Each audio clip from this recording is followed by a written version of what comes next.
All right, NSC Fan TV after the 1-1 draw with New York Red Bulls.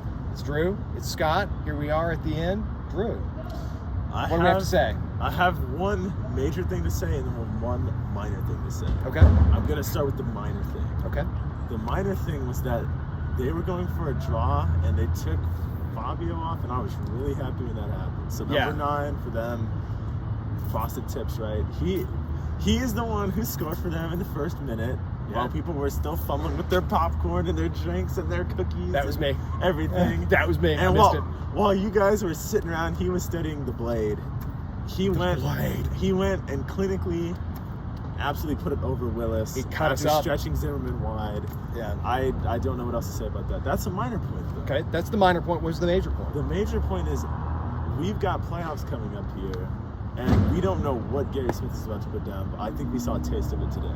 Okay, and what was that taste? The taste was having not the same setup as we've had before. It's a little bit of a different setup. Right? So that's right. Before we had 5 right in the middle. This time, I think he was going for 5 in the back. 5 in the back. Because right. I think he's finally realized that we aren't those 2 wingers. They're ending up dropping back.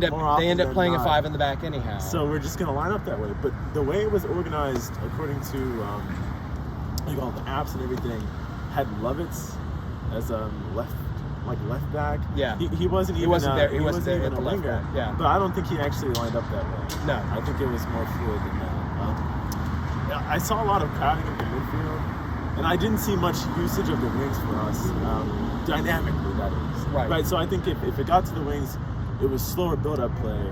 But I think we're built for a little bit more dynamism going down the wings, and I didn't think I saw much of that. So. Okay. But I think honestly Gary Smith knew. I think he knew that, and I think he was okay with that. That's interesting. Because we took the fat L against the Red Bulls earlier in the season, and yeah, they outclassed us early in the season. Yeah, and I guess I have one more thing to say about that, then I'll see the floor. So the end of my case, but I would have been disappointed if we won, and I think I also would have been disappointed if we lost. Why? Because they had outclassed us so badly. And so you thought that the tie, in some ways, was the more legitimating result? Yeah, I think that's interesting. I think it made sense, honestly. So I think that I really only want to talk about one big thing, and the one big thing was the starting bad late, getting behind, chasing the game, finding that we're regularly getting punched in the mouth and having to scramble back, and I think that this is, in some ways, there's a virtue of the team, which is so it's a kind of a secondary virtue, right? Which is that you can chase the game well. It's a secondary virtue in the sense in which bad things happen, and they happen to you, and it's because of the fact that you let things happen. So we get scored on early, we fall behind, and that's the bad thing. The good thing is that it's clear that we're able to turn things around and be able to chase the game. Yeah. And so that's a secondary virtue. The better virtue would just be not to fall behind. But I'll take the secondary virtue in light of the fact that it looks like we can't seem to sort of fix that other thing.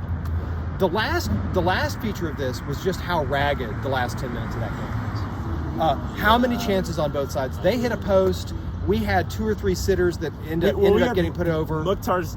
He had 2 chances really there. Yeah. The first one he created. We had Ake Loba being able to, in some ways, just completely misstrike the ball. Again, he was being smothered by the keeper.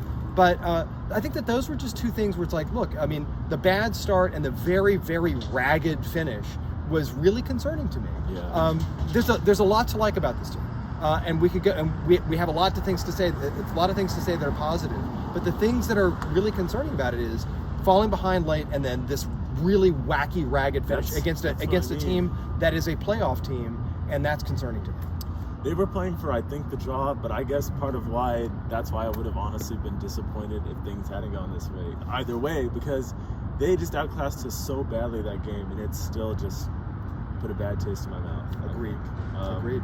I hadn't felt that outclassed at all up to that point, and we have a good record against New England, who puts everyone else to shame. So. Okay, I think that's good for now. NSC Fan TV.